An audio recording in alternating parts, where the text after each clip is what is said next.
Hi అండి, అందరు బాగున్నారా? మీరు అందరు బాగుండాలి, మేము కూడా బాగున్నాం ఫ్రెండ్స్. చూడండి, రైతు 6 నెలల దాకా కష్టపడి ఇప్పుడైతే పొలాలు కోతకు వచ్చినాయండి. చాలా పెట్టుబడి పెట్టారండి. మందులు అయితే ఎంత కొట్టారో సెక్యూరిటీ కోసం.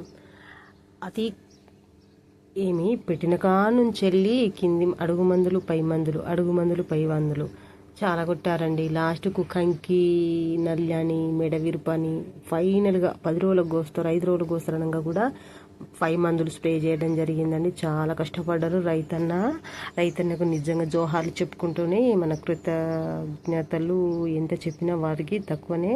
సో కష్టపడ్డ వడ్లు తీసుకొచ్చి అక్కడ పోసారా. ఇప్పుడు చూడండి, ఇవన్నీ ఇలాగ నేర్పారండి. ఎండల మ్యాచర్ రావాలి కదా, ఐకేపీకి అమ్ముకోవాలంటే, అందుకోసమని ఈ విధంగా నేర్పారు.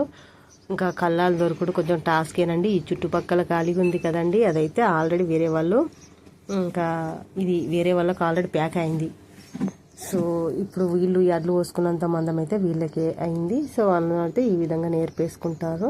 ఇంకా మ్యాచర్ వచ్చేరాకనైతే ఇంకా తిక్క ఎండలో నేర్పారండి. నేనైతే వీడియో తీయలే కానీ ఏం కొట్టుడు కొడుతుంది ఎండ కూడా. చూడండి, కోత అయితే వచ్చింది. నేనైతే ఎడ్లు అంగడి వేస్తుంది కావచ్చు అనుకున్నాను, కానీ అడ్లకైతే పోతలేదు, మరి పక్కకే ఉంటుంది. సో చూడండి, పక్క పొంటే వెళ్ళిపోతుంది. నేనైతే అంగడి చేస్తుంది కావచ్చు, బయటకు లాగేస్తుంది కావచ్చు వడ్లు అనుకున్నాను, కానీ అలా చేయలేదు. థ్యాంక్ యూ కోతి, thank you so very much.